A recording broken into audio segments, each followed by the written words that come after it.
ઈચ્છા વગરનું જીવન હોઈ શકે.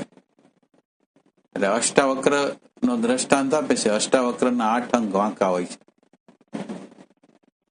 એટલે શરૂઆતની અંદર અષ્ટાવક્રને જ્ઞાન નહોતું, ત્યારે અષ્ટાવક્ર છે એ કે 8 અંગ મારે સીધા કરવા છે. બ્રહ્માજીને ઉપાસના કરી, વિષ્ણુજીની કરી, શિવની કરી.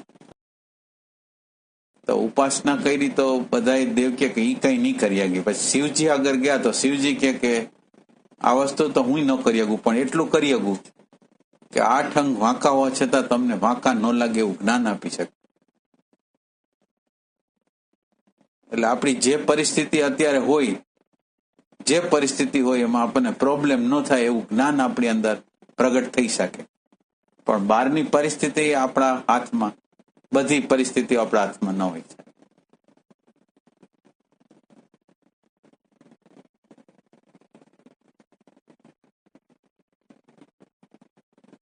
અને માનો કે આપણે કઈ નથી કરી શકતા, માનો કે આપણું કઈ હાલતું નથી, તો આપણે શું કરવું છે? આપણો પ્રશ્ન તો એ છે કે આપણું હાલતું નથી, હવે શું કરવું? આપણું હાલતું નથી, હવે આપણે શું કરવું?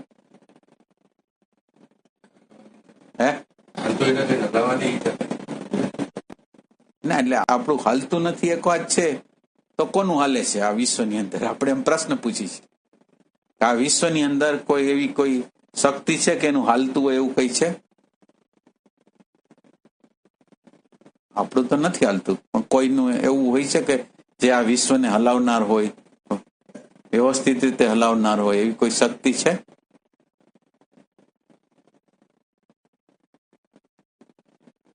છે કે નથી?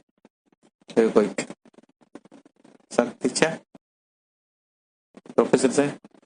એવી કોઈ શક્તિ લાગે? હા, આજે આ વિરાટ તંત્ર હાલે કેવી રીતે? એટલે એને હલાવનાર કોઈક શક્તિ તો હશે ને. તો માનો કે આપણું નથી હાલતું, તો જેનું હાલતું એને શરણે વહી જાય, એવું કરે?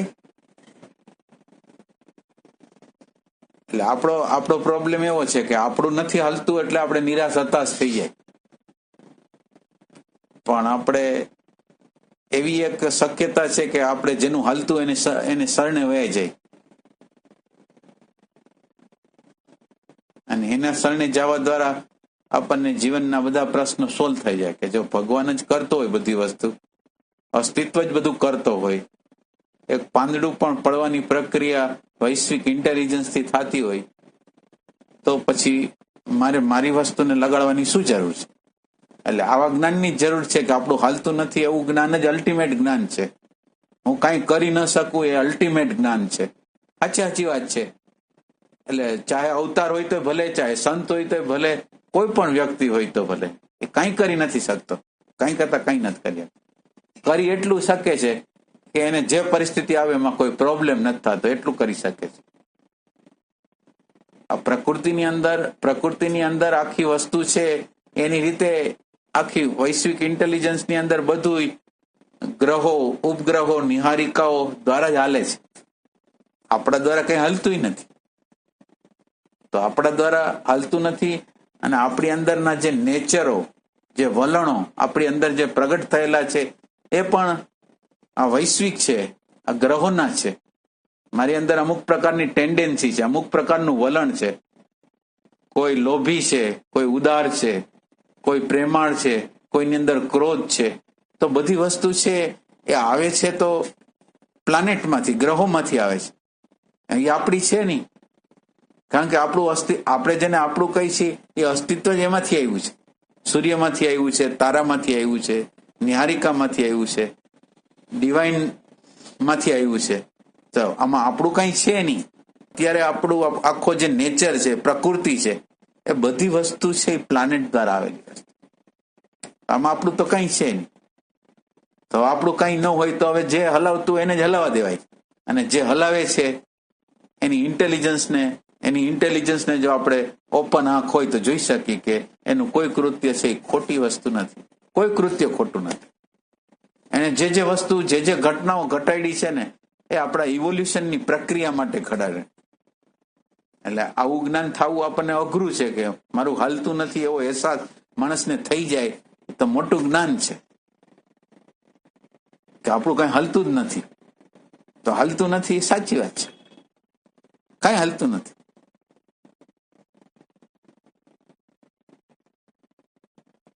હવે અહંકાર નું ન હાલે એમાં આપણને શું પ્રોબ્લેમ હોય, અને વૈશ્વિક ઇન્ટેલિજન્સ નું હાલે તો હારે મારી વસ્તુ છે કે વૈશ્વિક પ્રજ્ઞા જો હલાવતી હોય તો મારે માથું ઉકાન મારવું જોઈએ, થવા દો જે થવા જોઈએ.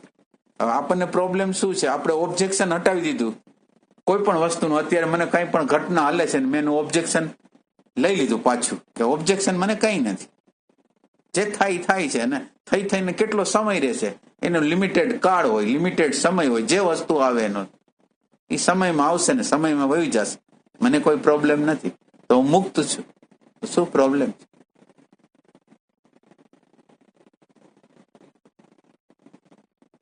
પણ અહંકાર દ્વારા આપણે કરવા માંગીએ તો પ્રોબ્લેમ થાય કે અહંકારને આમ કરવું છે, આમ કરવું છે, આમ કરવું છે. અહંકાર છે એવો અંધારામાં અટવાયેલો છે કે એને વૈશ્વિક ઇન્ટેલિજન્સની ખબર નથી પડતી કે એ જે કરે છે એ યથાર્થ કરે છે, એ જે કરે છે એ પરફેક્ટ કરે છે. આપણે શું થઈ એ વૈશ્વિક ઇન્ટેલિજન્સને અડેલા નથી એટલે આપણને ખ્યાલ નથી. પણ કુદરતે આપણી આજુબાજુ, તમે જે ઘરમાં રહેતા હશો, જે કોઈનો પતિ હશે, જે કોઈનો પત્ની હશે, જેના છોકરા હશે, જેના મા બાપ હશે, તમે બરાબર રીતે ઓબ્ઝર્વેશન કરો ને તો બધા કોમ્પ્લિમેન્ટરી હશે. તમે કોઈ જોયું નહીં હોય પણ તમે વ્યવસ્થિત રીતે જુઓ તો બધા કોમ્પ્લિમેન્ટરી હશે. આપણી અંદર એક ફોલ્ટ હશે, એની અંદર એક ફોલ્ટ હશે, તો આપણી અંદર એક શક્તિ હશે એ એને કામની છે, અને એની શક્તિ જે આપણામાં કચાશ છે એ શક્તિ એનામાં છે, એ આપણને હેલ્પ કરવાની છે.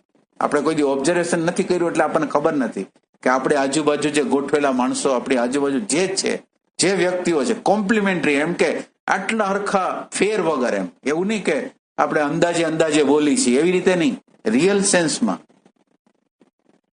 બે વ્યક્તિ ભેગી થઈ છે તો બે વ્યક્તિ કોમ્પ્લિમેન્ટરી હોય ને હોય. ખાલી આપણને જોતા નથી આવડતું કે આની આગળથી શું લેવું. આપણે ખાલી એટલું શીખેલા નથી, આ વ્યક્તિ આપણને ભેટો કરાવ્યો છે તો આ વ્યક્તિ આગળ કંઈક એવી વસ્તુ છે જે મારી આગળ નથી. એ કઈ વસ્તુ છે? એટલે તમે જીવનનું ઓબ્ઝર્વેશન કરશો તો તમને બધી ઘટનાઓની અંદર એમ લાગશે કે વૈશ્વિક ઇન્ટેલિજન્સ કામ કરી રહી છે. તો આપણે આપણાપણું છોડતા જાય એટલા પ્રમાણમાં, આપણે જયારે આપણાપણું અહંકાર જેટલા અંશમાં છોડતા જાય એટલા અંશમાં વૈશ્વિક પ્રજ્ઞા આપણી અંદર પ્રવેશ કરે. ભગવાનની પ્રજ્ઞા છે ને આપણે સમજી શકીએ. આપણું હું પણ છોડી એટલે ભગવાનની ભાષા સમજાવવા માંડે કે ભગવાન શું કરવા માંગે છે, ભગવાન ક્યાં આગ્રહને તોડવા માંગે છે, ક્યાં રાગને તોડવા માંગે છે, કઈ આપણી અંદરની ફોલ્ટને બતાવવા માંગે છે. તો ભગવાન અત્યારે એમ કહી રહ્યો છે કે તમારું કઈ નથી હાલતું, એના દ્વારા તો બહુ મોટી આપણને કરે છે. ખરેખર કોઈનું હાલતું નથી, ખાલી હાલે છે એટલું જ હાલે છે આપણું કે જે વસ્તુ બની રહી છે એનો એક્સેપ્ટન્સ થઈ જાય એટલે જીવનના બધા પ્રશ્નો સોલ્વ થઈ જાય. તો આપણે જે કરવાનું છે એક્સેપ્ટન્સ છે, અને એક્સેપ્ટન્સ છે એ કઈ અણસમજથી નહીં પણ સમજથી કરવાનું.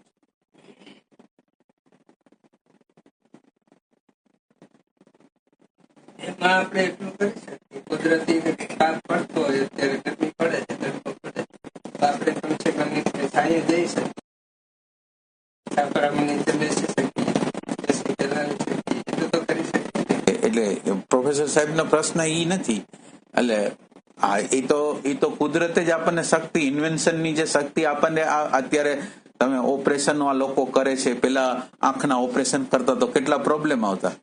ન્યા નથી હાલતું એ પ્રોબ્લેમ નથી. પ્રોફેસર સાહેબ આમાં તમને કઈ પ્રોબ્લેમ છે?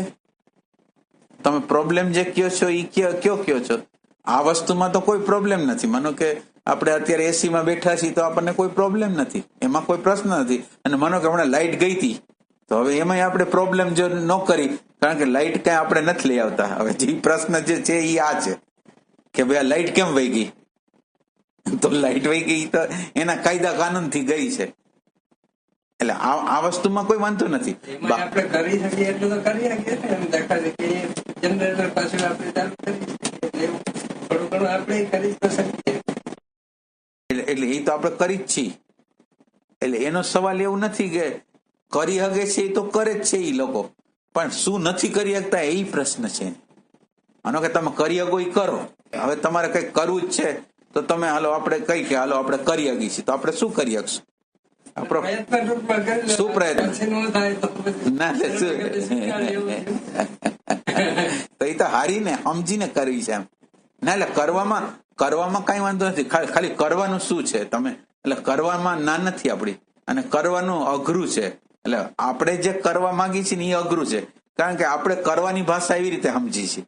કરવાની ભાષા કા શરીર દ્વારા, મન દ્વારા, બુદ્ધિ દ્વારા, અહંકાર દ્વારા આપણે કરવાની ભાષા આમ જાણીએ છીએ. અને આની અંદર અધ્યાત્મની અંદર કરવાની ભાષા અલગ છે. આપણે જે કરવા માંગીએ છીએ કેવું કરવા માંગીએ છીએ કે અત્યારે મારી આગળ કંઈક નથી, મારે કઈ આગળ કોઈ વસ્તુ નથી, ટીવી નથી, મારી આગળ ઘર નથી, તો હું ઘર ખરીદવા માંગુ છું. એટલે એક હું છું, એક મારી આગળ કોઈ વસ્તુ નથી ઈ છે, એક હું છું જે વસ્તુ મારે પ્રાપ્ત કરવી છે ઈ છે, અને વચ્ચેનો એક સમય છે, વચ્ચેનો એક સમય છે. એટલે આપણો અહંકાર આ વસ્તુ જાણે છે કે એક હું હોઉં છું, એક ઈચ્છા હોય છે, અને એનું ભવિષ્ય હોય છે કે ભાઈ મારે ઘર લેવું છે તો ઘર લેવા માટે તો આટલા પૈસા જોઈએ, આટલી લોન, એના હપ્તા આટલા હું ભરી શકું કે નહીં, એ પ્રમાણે હું કરી શકું, આટલું કરવાની આ પ્રક્રિયા થાય. હવે વ્યવહારના કરવાની જે પ્રક્રિયા છે એમાં કોઈ વાંધો નથી. હવે આપણે જયારે આધ્યાત્મના પ્રદેશમાં જયારે કરવાની વાત આવે તો કરવું એટલે શું? હવે આપણે આધ્યાત્મના પ્રદેશમાં આવ્યા, આ આધ્યાત્મના પ્રદેશમાં જે વ્યવહારના પ્રદેશમાં જે કરવાની વાત છે એવી કરવાની વાત નથી. તો અહીંયા શું કરવાની વાત છે? આપણે આધ્યાત્મની અંદર શું કરશું? હવે એ પ્રશ્ન થાય. હવે એને તો કીધું વ્યવહારના જગતમાં આપણે આ વાત કરતી હતી કે વ્યવહારના જગતમાં આવી રીતે કરાય.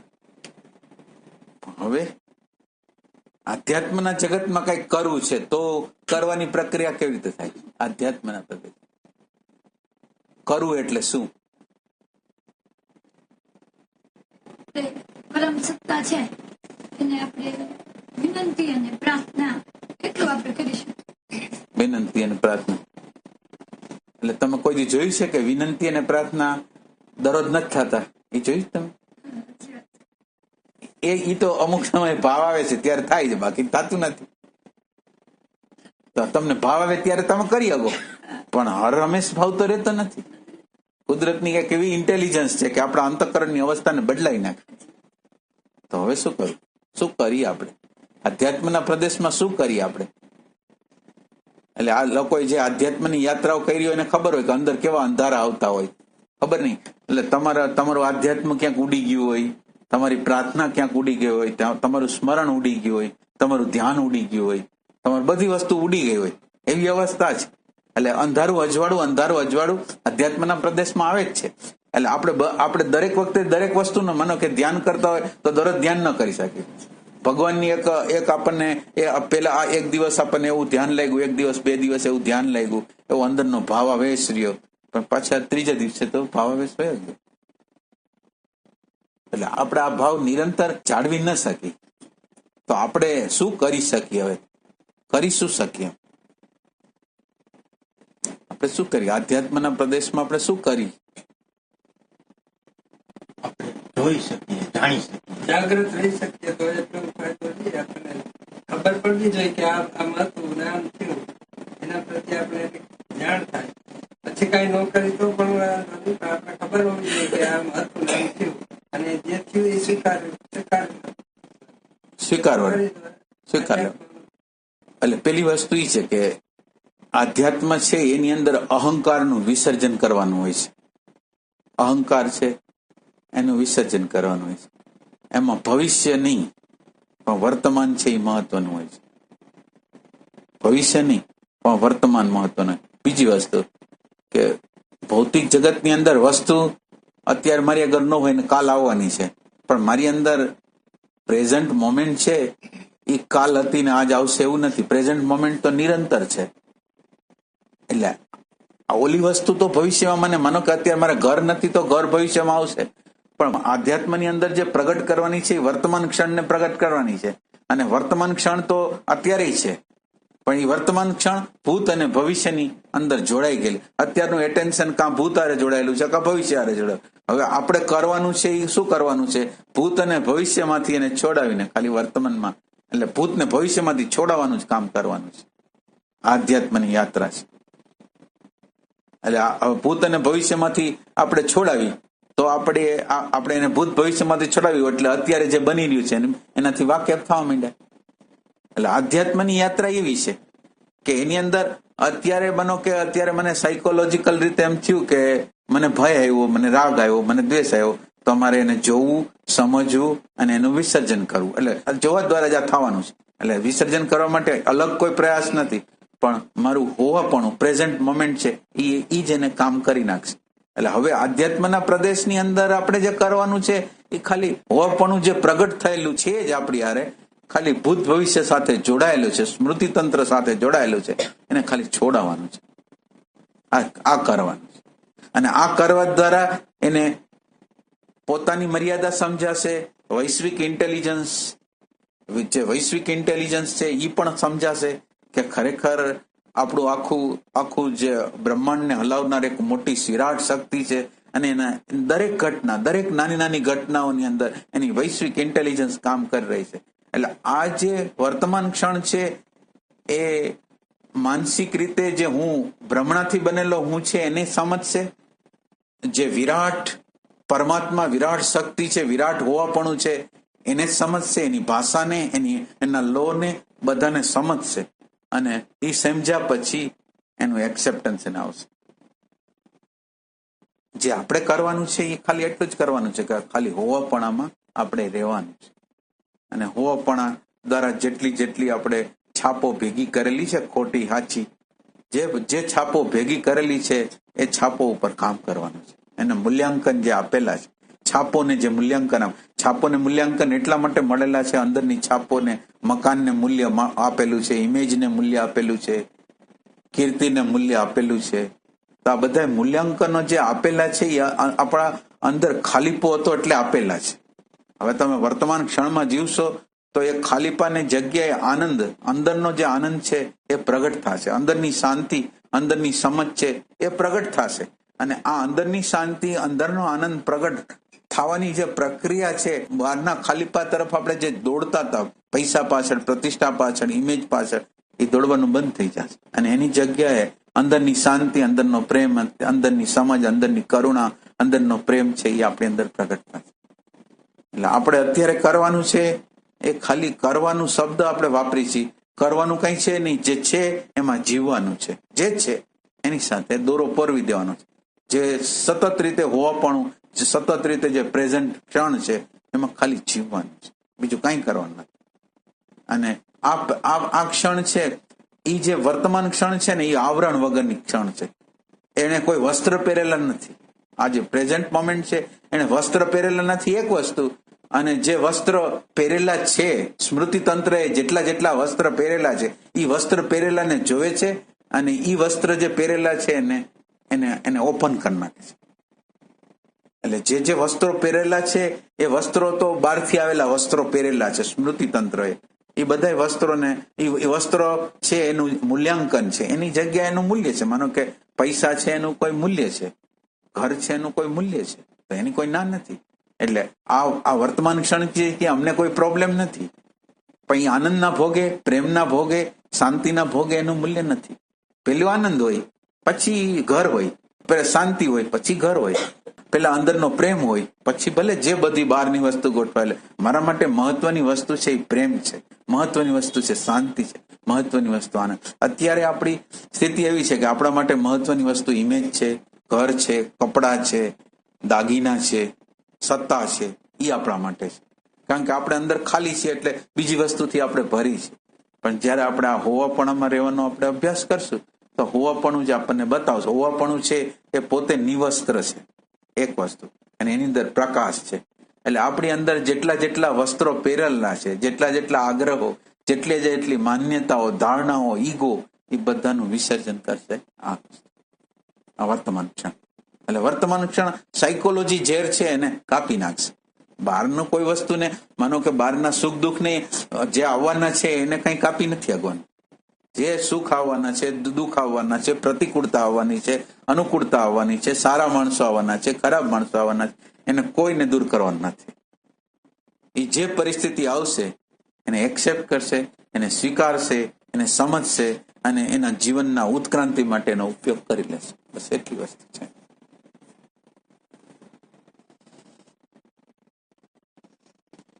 અને હાલતું તો આપણું ક્યારેય હોતું નથી. એટલે આપણને હાલવાનો ભ્રમ થતો હોય છે. આપણને હાલતું તો ક્યારેય કાંઈ હોતું નથી. આપણું કાંઈ હાલતું નથી. આપણે ક્યાં કોઈ પણ જગ્યાએ હોય તો આપણે કોઈ એડજસ્ટમેન્ટ, એટલે સમાજના કોઈ પણ માળખામાં જીવતા હોય તમારે એડજસ્ટમેન્ટ કરવાનું હોય. તમે 100% કોઈના માસ્ટર કે તમે કયો એમ જ થતું એવું તો ક્યાંય હોય નહીં. ક્યાંય કરતા ક્યાંય કોઈ જગ્યાએ બધું એડજસ્ટમેન્ટ કરતા હોય. આપણને અત્યારે લગીને ખબર નહોતી કે આ બધું એડજસ્ટમેન્ટ આપણે કરી રહ્યા હોય, અને અત્યારે આપણને ખબર પડી કે આપણે હવે આ એડજસ્ટમેન્ટ ભારે પડે છે.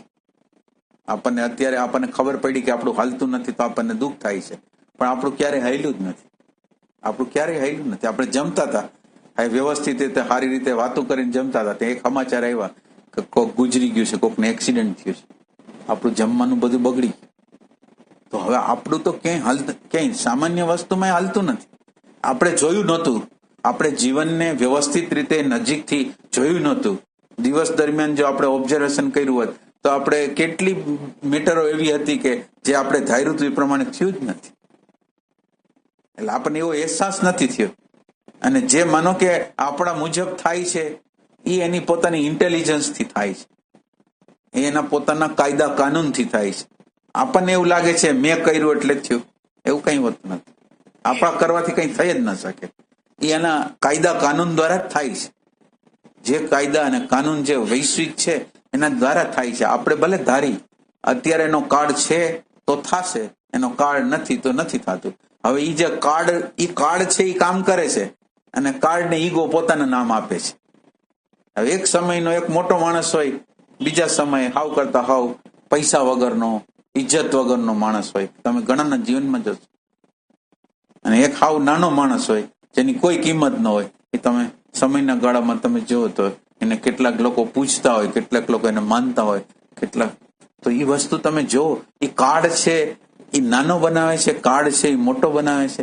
આપણને ખબર નથી કે આપણી એવી ભ્રમણા છે કે મારા દ્વારા થયું. મારા દ્વારા નથી, કોઈ કાર્ડ દ્વારા, કોઈ સમય દ્વારા એ થઈ ગયું છે. અને સમયનો જેવો સમય કાળ પૂરો થાય એટલે મોટો નાનો થઈ જાય, નાનો મોટો થઈ જાય, બધી વસ્તુ એમને ચાલી જાય છે.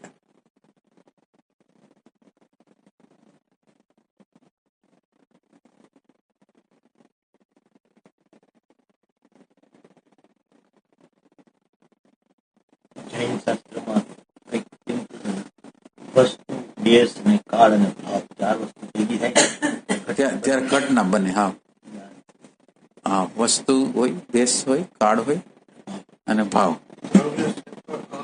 હા, આ 4 વસ્તુનું મિલન થાય. એ 4 વસ્તુ પ્રગટ એ ત્યારે જ થાય કે એટલે કુદરતના 3 ફોર્સ છે: એક્ટિવ ફોર્સ, પેસિવ ફોર્સ અને ન્યુટ્રલ ફોર્સ હોય. હવે એક્ટિવ ફોર્સ દ્વારા મેં મહેનત કરી, માનો કે એક્ટિવ ફોર્સ દ્વારા હું મહેનત કરું, તમે બરાબર રીતે ઓબ્ઝર્વેશન કરજો. તમારી આજુબાજુ તમે જો સમાચાર વાંચતા હોય તો સમાચારમાં જોજો, ગમે જોજો. તમે જેવો એક્ટિવ ફોર્સ ચાલુ કરો ને એટલે તમારી આજુબાજુના 1-2 જણા કે આ ન કરાય, આ ન કરાય, એમ કરીને એક પેસિવ ફોર્સ તમારી અંદર પેદા થાય. અને એક ન્યુટ્રલ જે ફોર્સ છે, ન્યુટ્રલ ફોર્સ છે, એ ન્યુટ્રલ ફોર્સ એક્ટિવ ફોર્સ ની અંદર આવી શકે, પેસિવ ફોર્સ ની અંદર આવી શકે. એટલે અમે એક વખત આવી ચર્ચા એક્ટિવ, પેસિવ ને ન્યુટ્રલ ફોર્સ ની ચર્ચા કરતા કરતા વ્યાસજીને મળવા જતા હતા. હવે આ 3 ફોર્સ ની વાત હતી. હવે 3 ફોર્સ ની અંદર અમારો એક્ટિવ ફોર્સ તો પૂરેપૂરો હતો. અમે ગાડીમાં વ્યાસજીને મળવા જતા હતા, કોઈ પંચર ન પડ્યું, કઈ કરતા કઈ થયું નહીં. આ એક્ટિવ ફોર્સ હતો. પેસિવ ફોર્સ તરીકે કોઈ વસ્તુ રસ્તામાં કઈ ન આવી, પહોંચી ગયા ન્યા. પહોંચી ગયા ન્યા પછી એવું થયું કે લાઈટ વહી ગઈ અને માણસો બહુ હતા, બહારની સાઈડમાં બેહવું પડ્યું.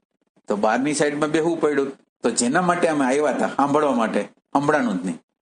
તમે વિચાર કરો, એક્ટિવ ફોર્સ પૂરેપૂરો આવ્યો, પેસિવ ફોર્સ આમ જ્યાં લગીને પહોંચ્યા ત્યાં લગીને ન આવ્યો, ત્યાં ગયા પછી પેસિવ ફોર્સ આવ્યો અને એ લેક્ચર તો ન સાંભળી શકાય.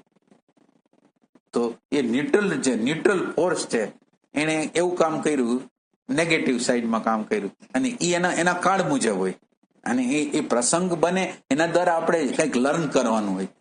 પ્રસંગ દ્વારા તો આપણે અંદરની ઈચ્છા તો એવી હતી કે સાંભળવું છે, પણ કુદરતની ઇન્ટેલિજન્સ એમ કે છે કે તમે નહીં સાંભળી શકો, તો એ કુદરતની ઇન્ટેલિજન્સને આપણે સ્વીકાર કરીશ. તમારું જે નિયમો ઉપરનું જે અનુશાસન છે એ અમે એક્સેપ્ટ કરીશી, તો અંદર આપણને કંઈ ખેદ થતો નથી. સવાલ એ છે કે કુદરત એની ઇન્ટેલિજન્સ દ્વારા જે કરે છે અને આપણે કંઈ પ્રોબ્લેમ કરતા નથી, એટલે આપણને કોઈ પ્રશ્ન નથી. અગર આપણને પ્રશ્ન છે,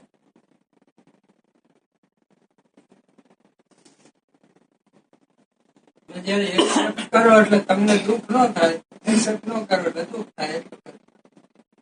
એટલે એ સામાન્ય ફેરફાર છે કે મોટો ફેરફાર છે? કેવો તમે બધા એ સામાન્ય ફેરફાર કહેવાય કે મોટો ફેરફાર કહેવાય?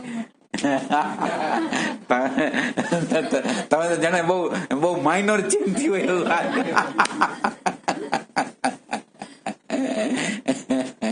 એટલે કેવી મુક્ત, તમને ખબર ને, તમારી આગળ કાંઈ ન હોય પણ તમારી આગળ ખુમારી હોય, તમારી આગળ માનો કે પૈસા નથી, કોઈ સત્તા નથી, પણ તમારી આગળ આવું જ્ઞાન હોય ને એટલે તમારી અંદર એવી ખુમારી હોય. તમે આમ લાચાર ન હો, તમે આમ લાચારીનો અહેસાસ ન કરતા હો, તમે મુક્તિનો અહેસાસ કરતા હો. આમ હોય તોય ભલે, આમ હોય તોય ભલે, મને કઈ વાંધો નથી. તો તમારી અંદર છે ને એ ખુમારી બાદશાહી અંદરથી પ્રગટ. ચેન્જીસ તો હાવ નાના જેવો લાગે, પણ બહુ બાદશાહી અંદરની આપણી બાદશાહી પ્રગટ કરે એવો છે વસ્તુ.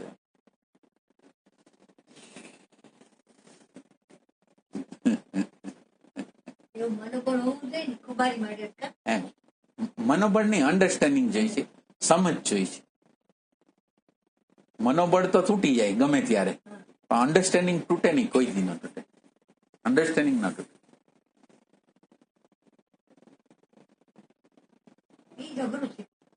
અઘરું છે, પણ જેટલું અઘરું છે એટલું પાછું આપણા માટે બહુ ફાયદાકારક છે. અઘરું છે પણ તમે માનો કે અઘરા કામને કરી દીધું તો તમને આ વિશ્વની અંદર કોઈ દુઃખી ન કરી શકે.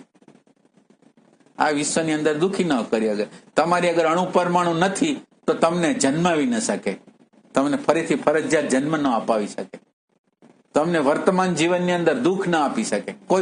કોઈ વસ્તુ, કોઈ પરિસ્થિતિ, કોઈ ઘટના તમને દુઃખ ના આપી શકે.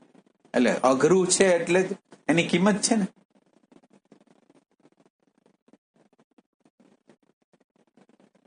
એના માટે આપણે સમજવું અને પ્રયત્ન કરવો. બસ સમજવું ઈ જ પ્રયાસ છે, સમજવું ઈ જ પ્રયાસ છે, અને સમજ પોતે જ કાફી હોય છે. સામી વ્યક્તિ ના સમજે તો લેટ ગો કરીએ અને આપણે પોતે સમજવો. એટલે વસ્તુ કેવી છે કે સામેવાળા છે કે આપણે છીએ, કે એટલે આપણે જેની સાથે જીવતા હોય છે ને એની અંદર આપણે કેવી રીતે જીવી છીએ એ બહુ મહત્વનું હોય છે. સામેવાળા કેવી રીતે જીવે છે એવી નથી. આપણે ખુલ્લા છીએ, આપણે કોમ્યુનિકેશન કરી છીએ, આપણને કોઈ પ્રશ્ન અંદર થાય છે તો આપણે એમ બિહારી છીએ, આપણા ઘરના વ્યક્તિને બિહારી છીએ કે ભાઈ મને આમાં ખોટું લાગ્યું છે, તમે આ વ્યવહાર કર્યો છે, તમારે મને આ દુઃખ થયું છે. આમ પ્રેમથી કહી છે કે આમાં કઈ ચેન્જ થઈ શકશે. એટલે આપણા પ્રેમ, આપણી સમજ, આપણું કોમ્યુનિકેશન બધાને ટચ કરી શકે એમ છે. એટલે શરૂઆત અત્યારે આપણો પ્રોબ્લેમ છે અહંકારી છે. આપણે અહંકારી છીએ એટલે આપણે શું કરી છીએ, ચાહે સાસુ હોય તો ભલે, ચાહે વહુ હોય તો ભલે, સસરા હોય તો ભલે, જે હોય તે, પતિ પત્ની હોય તો ભલે. આપણે પહેલી તો એટલી ખબર નથી પડતી કે મને કંઈક પ્રોબ્લેમ થાય છે, મારે સામેવાળાને રજૂ તો કરવો પડે કે ભાઈ તમે એક વસ્તુ, તમે ઘરમાં છો, એક વસ્તુ દરરોજ એક જગ્યાએ તમે મૂકો છો, અને તમે ઘરના એક મેમ્બર છે એ બીજી જગ્યાએ મૂકે તો એને ગોતવું બહુ ભારે પડે. તો આપણે રિક્વેસ્ટ કરી છીએ કે આ ઘરની અંદર આ વસ્તુ આ જગ્યાએ મૂકી છે, દરરોજ બધા મૂકે છે તો બધાને અનુકૂળ રહેશે. તો આપણને જો કોઈ પ્રોબ્લેમ ન હોય તો આ જગ્યાએ વસ્તુ મૂકી છે અને આ જ જગ્યાએ વસ્તુ મૂકવાની, તો તમને કોઈ પ્રોબ્લેમ છે? હવે આપણે આપણા આવા પ્રેમથી, આનંદથી કઈ, પણ પેલી તો વસ્તુ આપણી અંદર અહંકાર એવો છે કે આપણે એને કેવા જાશું, ક્યાંક ઇન્સલ્ટ કરશે તો. સવાલ એ બિચારાના એની અણસમજનો નથી, પણ મારી અણસમજનો છે કે મને અહંકાર એવો છે કે હું કોમ્યુનિકેશન કરવા તૈયાર નથી. સાચી વસ્તુ હોય, માનો કે કલ્યાણકારી વસ્તુ હોય તો બિચારા આપણા બધા આપણા ઘરના જ છે, આપણા આજુબાજુના લોકો છે, તો એને કલ્યાણકારી વસ્તુ શું કામ ન બતાવું જ.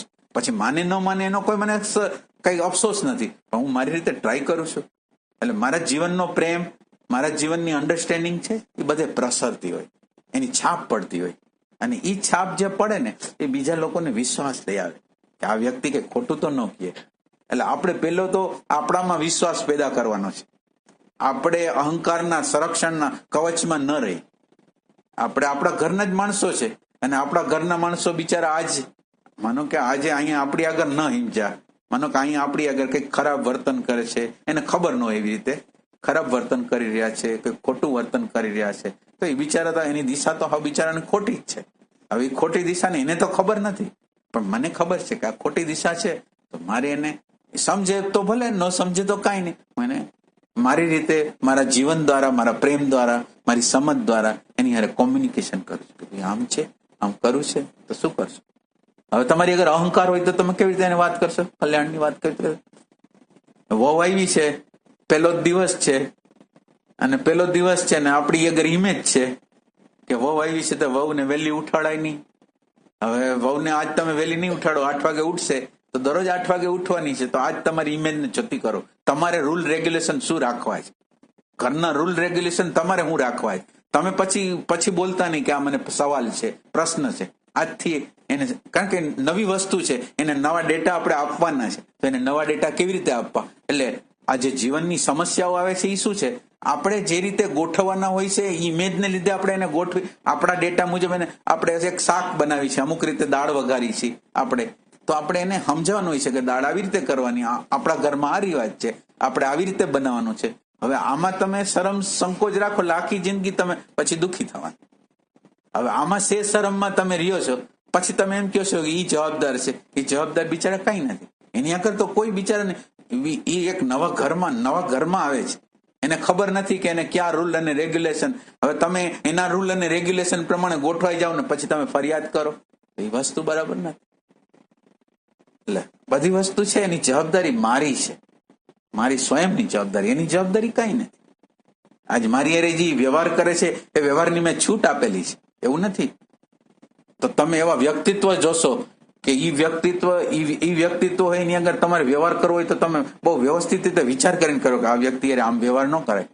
તો એને એવું જીવનનું શું કર્યું છે, એવું જીવનનું એને શું કર્યું. એટલે સેલ્ફ ડિસિપ્લિન ની વાત કરું છું, કેટલાક બીતા હોય એની વાત નથી કરતો. કે એની હાજરી જ હોય તો એમાં એમ થાય કે આપણે ખોટું નથી કરવું, ઓલું નથી કરવું. તો એને એવું વ્યક્તિત્વ કેવી રીતે નિર્માણ કરેલું હશે? એવું વ્યક્તિત્વ આપણે નિર્માણ કરવાનું. આપણે આજુબાજુના લોકોને આપણે પ્રેમ કરવાનો છે, આપણા આજુબાજુના લોકોને કલ્યાણકારી દ્રષ્ટિ આપવાની છે. આપણા દુશ્મન તરીકે કે એવી રીતે નહીં. અત્યારે આ બધું અંધારું છે, તો અંધારામાં આટલો પ્રકાશ બિચારાને કેવી રીતે હોય? એને આપણે એને પ્રકાશ આપવાનો છે. તો આપણે પ્રકાશ આપવાનો છે, પણ આપણો અહંકાર છે તો આપણે એ અટકી છે કે એને એમ કેમ કેવું ને એને આમ કેમ કરવું ને. તો પછી તો પ્રશ્ન રહેવાનો. તમે અહંકારને જાળવવા જાઓ તો પ્રશ્ન રહેવાનો, અહંકારને સાઈડમાં મૂકશો તો પ્રશ્ન નહીં. એટલે અન્ડરસ્ટેન્ડિંગ માટે આપણી કેટલી જવાબદારી થઈ જાય. જ્યારે મારે બીજાને અન્ડરસ્ટેન્ડ કરાવવા છે ત્યારે મારે કેટલું અન્ડરસ્ટેન્ડિંગ કરવી પડે. અત્યારે મારી આગળ અન્ડરસ્ટેન્ડિંગ જ લિમિટેડ છે. હું પોતે જ કોન્ફ્લિક્ટમાં છું, હું પોતે જ સંઘર્ષમાં છું. હું એને બીજાને ગાઈડન્સ આપીશ તો એ બિચારો સંઘર્ષમાં બી વધારે આવશે. એટલે પેલી જવાબદારી મારી છે કે હું કેવી રીતે બદલાવ, મારી અંદરનો પ્રેમ, મારી અંદરની શાંતિ, મારી અંદરની સમજ કેટલું એક્સપાન્ડ થાય. જેટલો અંશમાં એક્સપાન્ડ થશે ને એટલું આપણે આજુબાજુના લોકોનું કલ્યાણ કરી શકીશું. એટલે સવાલ પેલો મારો કલ્યાણ કરવાનો છે. મને મારું કલ્યાણ કેવી રીતે થાય, મારી ઈગો, મારી ઇમેજ ને અત્યારે કેવી રીતે છોડું, એ પ્રશ્ન.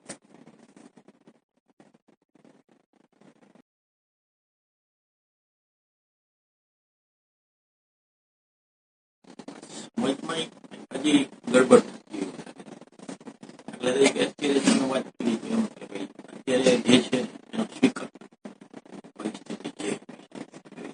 હવે એક આ સમજ મને સમજી મને સમજે, હું અહીંથી જાઉં 1 કલાક 2 કલાક 4 કલાક થાય, આ ક્યાં ગાયબ થઈ જાય ને એ ખબર. સમજ જે તમે ખરેખર અર્થમાં કહેવા માંગો છો એ સમજ શું છે? સમજને સમજવાનો પ્રયત્ન કરી, પણ પેલા આપણે તમને પૂછી લઈએ કે આ સમજ શું છે. તમે તો ઈજી વાત વાંચતે એટલે તમે કઈ શકતા હો તો સમજ માટે તમે એમ કીધું કે સ્વીકારી લેવાનું, તમે જ હમણાં કીધું ને. હવે એનો પ્રશ્ન એવો છે કે આ સ્વીકાર તો અત્યાર પૂરતો થયો, પછી તો ગયો. તો ઈ એટલે ઈ શું છે કે અત્યારે એક્સેપ્ટ એટલે ના, એટલે બહુ ઊંડાણમાં તમે જુઓ ને, જે તમે જે એક્સેપ્ટ કરો છો ને બહુ ઊંડાણમાં જુઓ ને, તો એક્સેપ્ટન્સ નથી, કોમ્પ્રોમાઇઝ છે. આપણે અત્યારે જે જીવન જીવી છે એમાં એક્સેપ્ટન્સ નથી. એ કંઈક જતું કરે છે ને મારે કંઈક જતું કરવાનું છે. આમ ન કરી તો આપણે હારે રહી ના શકીએ. એટલા માટે હું કોમ્પ્રોમાઇઝ. હવે આ કોમ્પ્રોમાઇઝ ને લોકો એક્સેપ્ટન્સ કહે છે. હવે એની અંદર મને ઘા તો છે. તમે રિલેશનશીપ ની અંદર બરાબર ઊંડાઈથી જોજો, બરાબર ઊંડાઈથી જોજો. તમે પતિ હોય, પત્ની હો, બાળકો હો, ગમે તે હો, તમારી અંદર સંતોષ નથી. પત્નીને પતિથી, પત્નીને પતિથી આમ વ્યવસ્થિત રીતે તમે અંદર નજર નાખો ને, એને કેટલાય ઘા છે. એને ઘણું કરવું, એ પતિને કરવું છે, પત્નીને કરવું છે. અમુક વસ્તુ કરી અગાય એમ નથી, ઓલાને અમુક કરવું છે, કરી અગાય એમ નથી. અમુક ઘા લાગે છે, અંદર ઘા લાગે. હવે આ ઘા ને બધાને હવે આ શું થાય, બધા સામૂહિક, આ બધી વસ્તુ સામૂહિક છે કે બધા લોકોએ કોઈને કોઈ પ્રકારનું સહન કરવાનું છે. અને આ સહન કરવાને આપણે એક્સેપ્ટન્સ કહી છે. એક્સેપ્ટન્સ નથી, એના દ્વારા દૂરી બને છે. એટલી બધી અંદરની દૂરી બને છે ને, આપણે અંદાજ નથી. આપણે ભલે જીવતા હોય, આપણે જેની હારે જીવતા હોય તો ભલે જીવતા હોય, આપણને ખબર નથી કે આપણી દૂરી કેટલી બની ગઈ છે એની સાથે. છોકરા સાથે હોય તો ભલે, પતિ હારે હોય તો ભલે, પત્ની હારે હોય તો ભલે, મા બાપ હારે હોય તો ભલે, ઓફિસના માણસો, દૂરી બની ગઈ છે. આ એક્સેપ્ટન્સ કહેવાતું એક્સેપ્ટન્સ છે ને, એના દ્વારા દૂરી બની છે. એના દ્વારા અંદર ખાને રાખ્યા છે. હમણાં જો કોઈ ઉખેડીને શાંતિથી આપણને કોઈ આશ્વાસન આપીને એમ કે ભાઈ આ વ્યક્તિ તો બહુ હેરાન પરેશાન કરે, એટલે આપણને સપોર્ટ કરે, નજીકની જોઈ, પાહેની જોઈ, પણ એમ કે હા સાચી વાત છે. તો એને બધા ઘાને અંદર રાખેલા, જેને આપણે સ્વીકાર કહીશું તો ઘા જ છે, લાચારી છે. એટલે આપણે હવે અન્ડરસ્ટેન્ડિંગ જે છે ને, એ અન્ડરસ્ટેન્ડિંગ કોઈ હાયર વસ્તુ છે. અન્ડરસ્ટેન્ડિંગ છે એ લોઅર વસ્તુ નથી. લોઅર વસ્તુ એટલે કેવી વસ્તુ કે તમે અગ્નિમાં હાથ નાખો અને તમે બીજી વખત નાખશો હાથ, અન્ડરસ્ટેન્ડિંગ છે. તમે એક જગ્યાએ આવીને ઉભા છો ને, હવે એક પગલું મૂકો ને તો ખીણ છે, તમે પગ મૂકશો, આ અન્ડરસ્ટેન્ડિંગ છે. આ સ્થૂલ અન્ડરસ્ટેન્ડિંગ છે કે તમને તમારું ફિઝિકલ બોડીને બચાવવા માટેની, ફિઝિકલ બોડીનું એક્ઝિસ્ટન્સ ટકી રહે એના માટેની આ છે. એવી રીતે સાયકોલોજીકલ જે આપણું હોવાપણું છે એને બચાવવા માટેની એક અન્ડરસ્ટેન્ડિંગ છે, જેમાં ફિઝિકલ લેવલ ઉપર આપણે કેમ એને બચાવી લઈશું. જો આ અગ્નિમાં હાથ આમને આમ રાખી તો હાથ બળી જાય, આપણે બળી જાય. તો આપણે આ જીવનને કેમ બચાવીશ કે અહીં હાથ ન નખાય.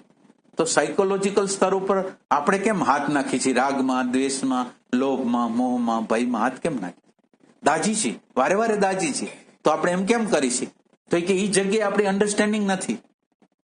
આ જગ્યાએ વારે વારે હાથ નાખી છીએ અને વારે વારે દાજી છીએ. એક વ્યક્તિથી દાજી છીએ, એ વ્યક્તિનો સંબંધ પૂરો કરીને બીજી વ્યક્તિ હારે સંબંધ બાંધી છે. બીજી વ્યક્તિ આગળ સંબંધ બાંધ્યા પછી ન્યાય એ એવો જ પ્રસંગ બને, પછી ત્રીજી વ્યક્તિને ગોતી છે, ચોથી. પણ એમ કે સાયકોલોજીકલ સ્તર ઉપર આપણે કેમ ગોતતા નથી કે આનો નિકાલ કેવી રીતે થાય, આ લાચારીનો નિકાલ કેવી રીતે થાય, આ રાગનો, આ દ્વેષનો, આ લોભનો. તો એ આપણી આગળ છે કોઈ પ્રશ્ન, એવો મૂળભૂત પ્રશ્ન છે. એટલે આપણે અત્યારે સ્વીકારવા એટલા માટે તૈયાર છીએ કે એને એક્સેપ્ટ કરી લ્યો. માનો કે અત્યારે આપણે એમ બોલી છીએ કે આ બધું એક્સેપ્ટ કરી લ્યો, પણ એક્સેપ્ટ નું ઊંડાણ છે? આપણે એમ પ્રશ્ન પૂછીએ, તમે જે એક્સેપ્ટ કર્યું છે એમાં ઊંડાણ તો નથી. એટલે તમારે છીછરું જીવવું હોય અને એમાં ઉપરની સપાટીએ કોઈ મોટા પ્રશ્ન ન કરવા હોય તો ઉપરની સપાટીએ આ પ્રશ્નને આવી જ રીતે રાખો.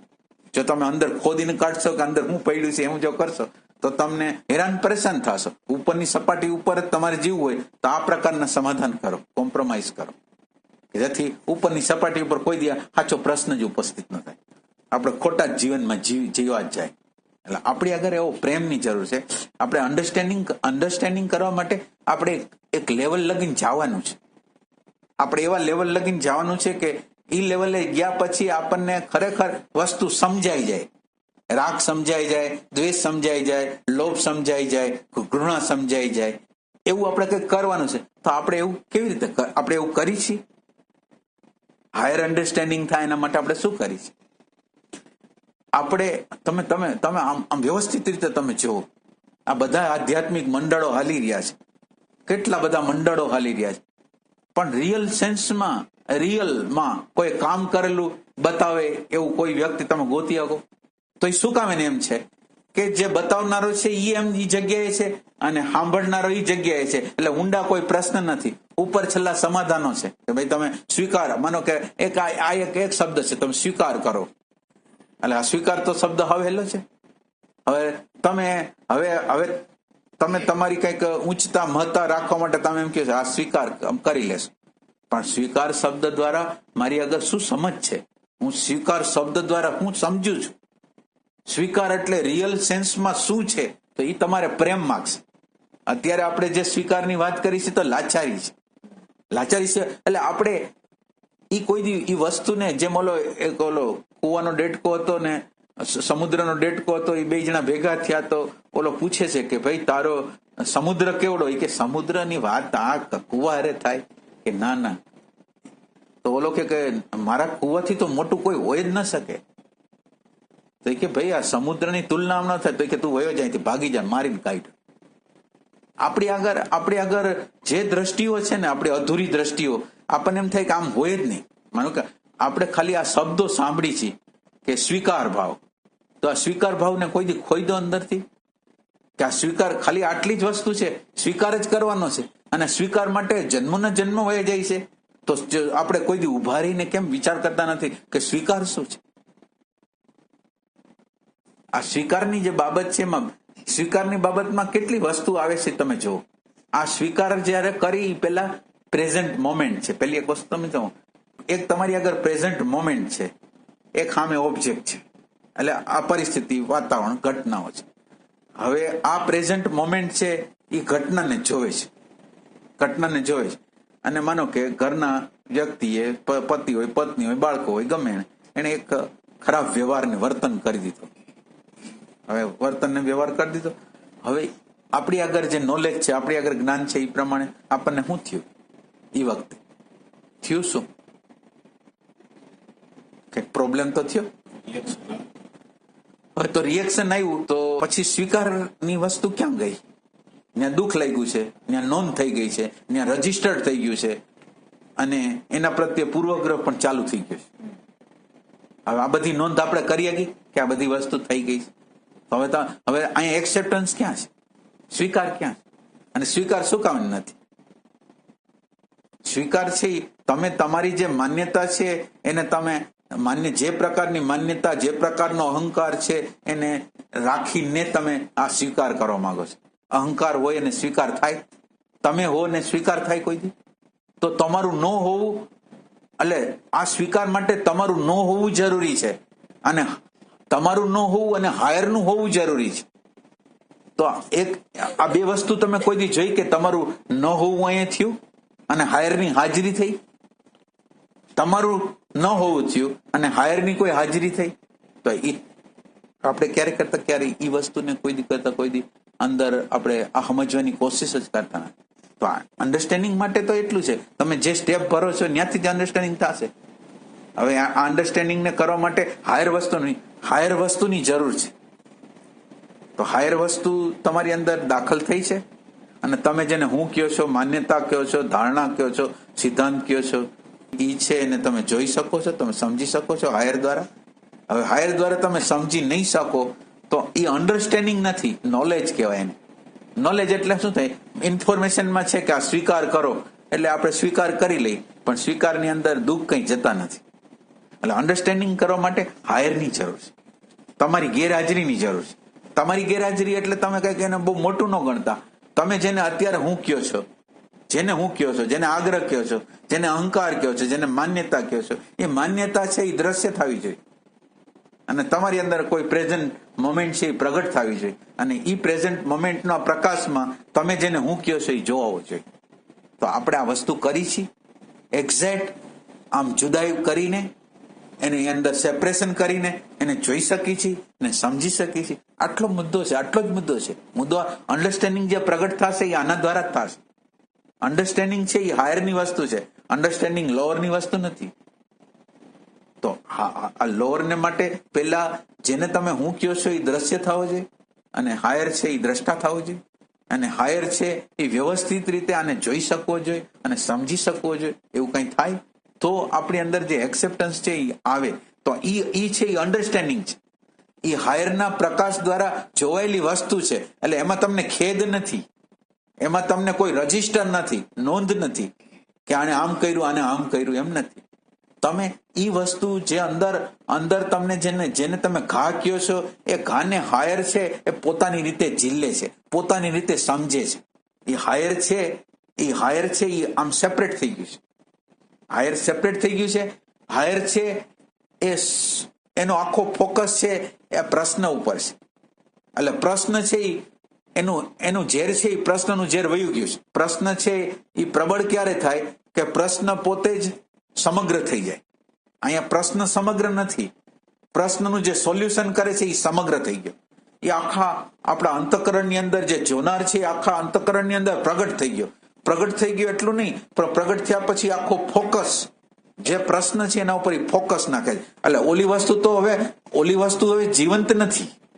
જેને આપણે ઈગો કહેતા હતા, જેને આગ્રહ કહેતા હતા, જેને અસ્વીકાર કહેતા હતા, એ આખું દ્રશ્ય થઈ ગયું. અને એ દ્રશ્ય આખી વસ્તુ આપણને સમજાવવા માંડે શું છે. અને શું છે એ સમજાવવાની પ્રક્રિયા છે, બૌદ્ધિક નથી. તમારી અંદર જે જોનાર તત્વ છે એની અંદર ડાયરેક્ટ અન્ડરસ્ટેન્ડિંગ છે ને ઇન્ફોર્મેશનની કોઈ જરૂર નથી.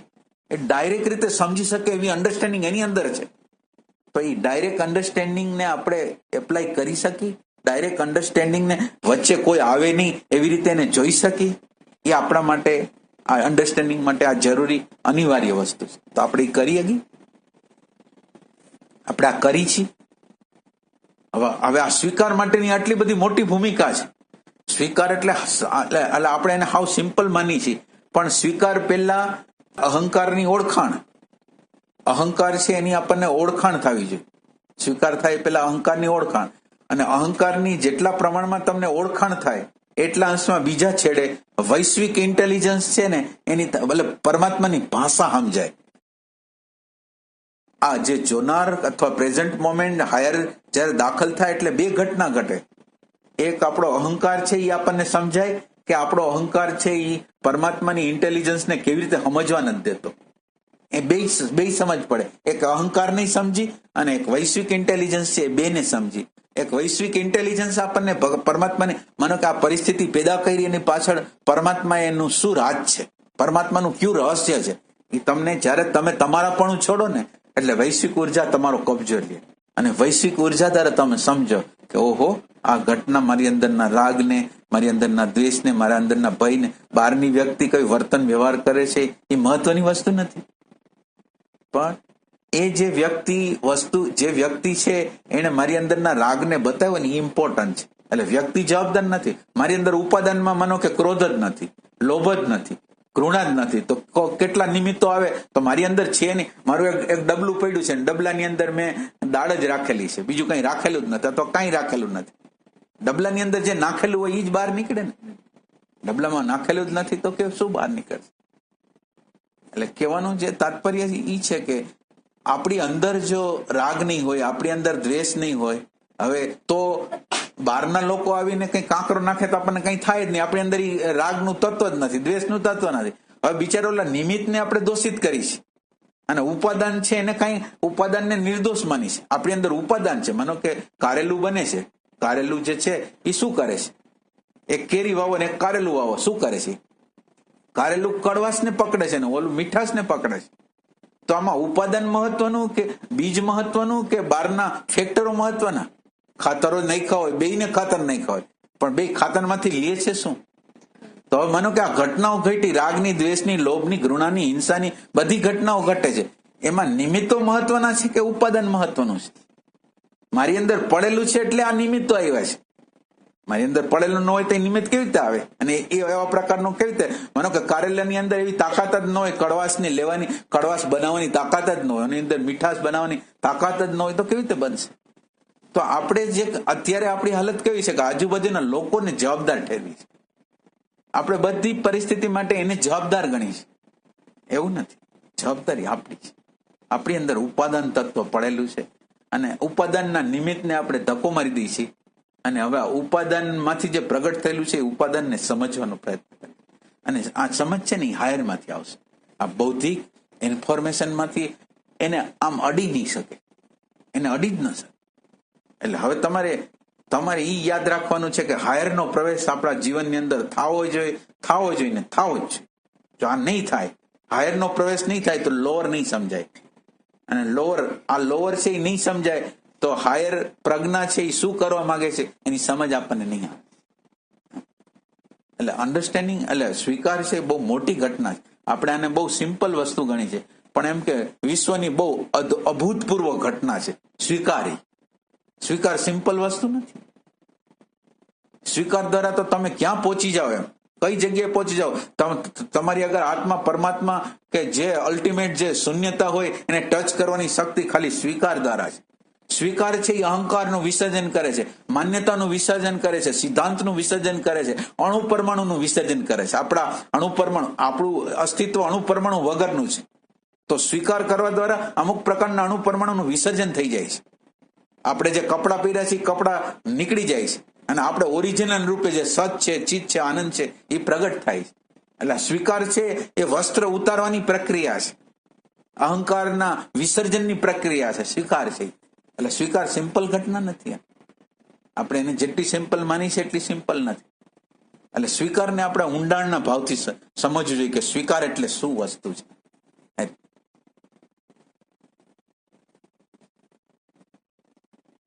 હાયરના જોડાણ માટે એમને વચ્ચેના આવરણો શું છે? એટલે માયાનો એક પ્રકાર છે.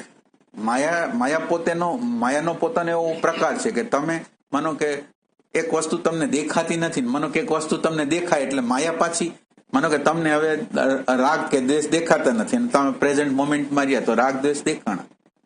તો હવે દેખાણા એ એક વસ્તુ છે. એટલે માયા પછી સૂક્ષ્મ થઈ જાય.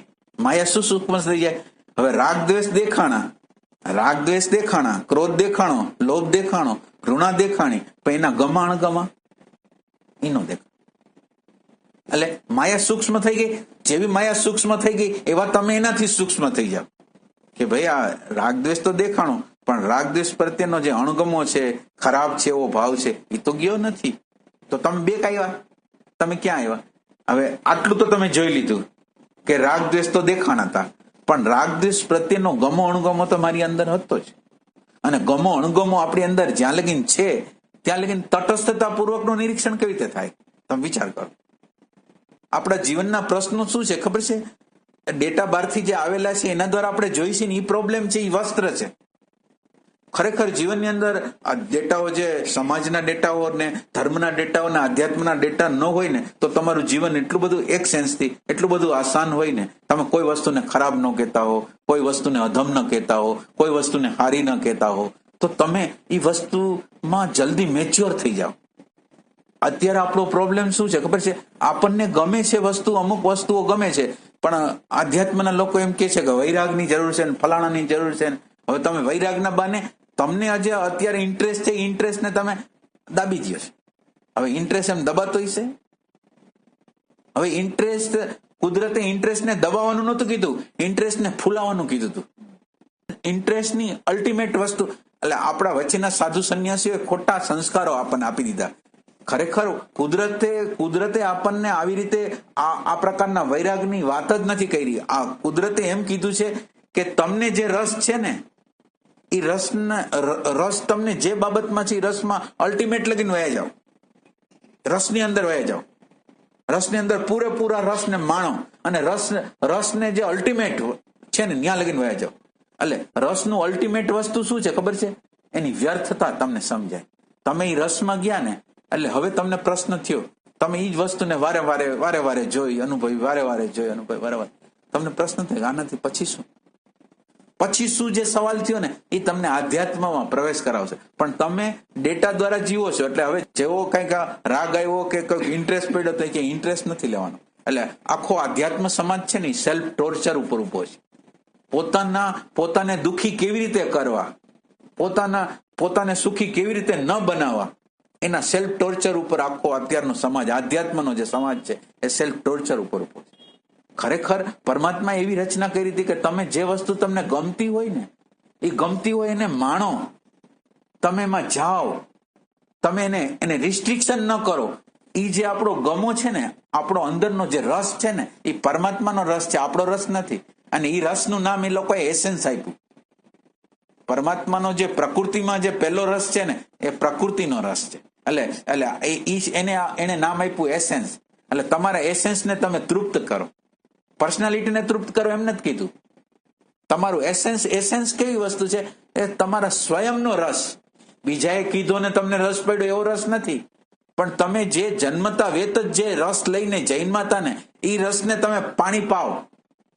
એ રસને જો તમે પાણી નહીં પાવ ને તો તમે ગમે એટલી આધ્યાત્મની યાત્રા કરશો ને બધી નિષ્ફળ જાવ. તમારા એસેન્સના રસને તમે પાણી આપો. અને કુદરતે એવા રસની નિર્માણ કર્યું છે. માનો કે સંગીતકાર છે, કલાકાર છે. હવે સંગીતની દુનિયામાં એટલો બધો આગળ વધી જાય કે એની નામના થઈ જાય આખા વિશ્વની અંદર. કલાકાર છે એની નામના થઈ જાય. પછી કલાકારને એવો પ્રશ્ન થાય, કલાકારને એમ પ્રશ્ન થાય છે આ બધું છે એને ઈ જોવે છે. હવે કલાકારનો છોકરો છે એને નાનકડો જ છોકરો છે, એને એમ કહે છે, કલાકારનો છોકરો કહે કે તમને આ સમજ નથી પડતી. હવે ઈ છે કલાકાર મોટો, તમે આ વસ્તુ કરો છો બરાબર છે. એટલે એને એક વસ્તુનું ભાન થાય છે, હું કલાકાર મોટો છું અને કલાકારની અંદર મેં બધી વસ્તુ મોટી મોટી લઈ લીધી. મારી અંદરનો ભય છે, મારી અંદરની આ અણસમજ છે. આ છોકરું કે સાચી વાત છે, અણસમજ છે ગઈ.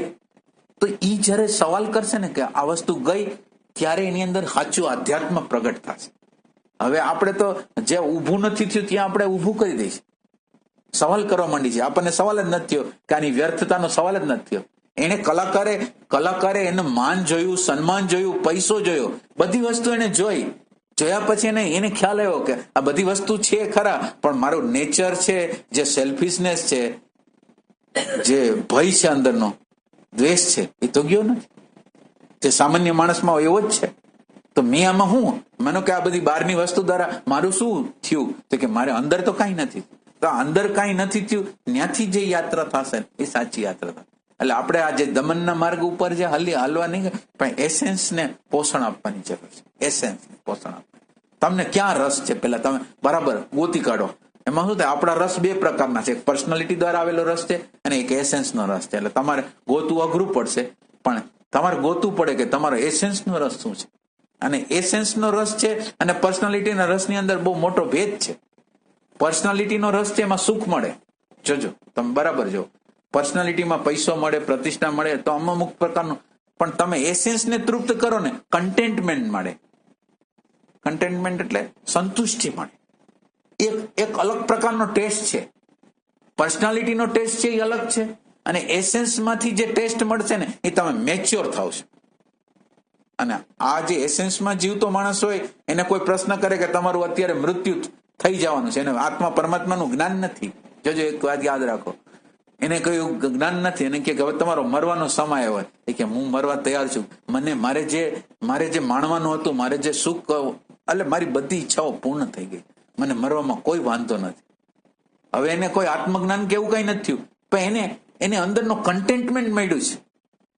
જે ગોતતો હતો અને જેના દ્વારા ગોતતો હતો એ સાધન સાચું મળ્યું છે.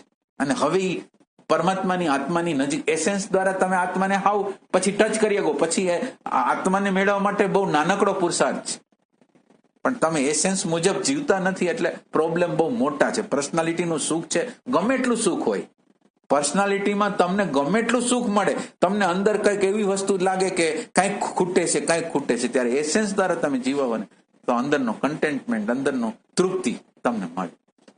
એના દ્વારા તમે મેચ્યોર થાવ, અને મેચ્યોર થયા પછી તમને જે સાચો સવાલ ઉભો થશે, ખરેખર આ શું છે, ખરેખર આ સ્વીકાર શું છે, ત્યારે તમે સ્વીકારને ગોતશો સાચી રીતે, આત્માને ગોતશો સાચી રીતે. ત્યારે અત્યારે આપણી શોધ, આપણું એસેન્સ છે એ તૃપ્ત નથી, એટલે એને કઈ જરૂરિયાત પડી નથી. આની એસેન્સને તૃપ્ત કર્યું નથી, એટલે એની જરૂરિયાત તો અત્યારે પર્સનાલિટી જ છે.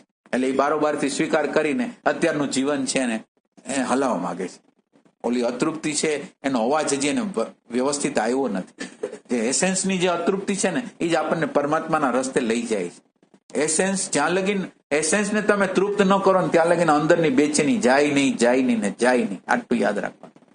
અને આ બે વચ્ચેનો ભેદ કરવાની જરૂર છે. એસેન્સનો અને પર્સનાલિટીના સુખ છે, બે વચ્ચેનો ભેદ કરવાની જરૂર છે.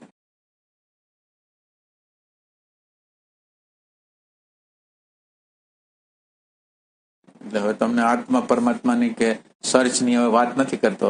હવે તમને એ વાત કરું, તમારા એસેન્સનો રસ છે મુજબ તમે ગતિ કરો.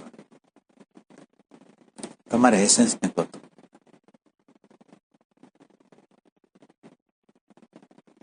એટલે એક અસ્તિત્વ છે, એક એસેન્સ છે, એક પર્સનાલિટી છે અને એક ફોલ્સ પર્સનાલિટી છે. આ ચાર દ્વારા અત્યારે આપણે જે ઊભા છીએ, ક્યાં છીએ? ફોલ્સ પર્સનાલિટીમાં ઊભા છીએ. પર્સનાલિટી રાઈટ પર્સનાલિટીમાં નથી ઊભા.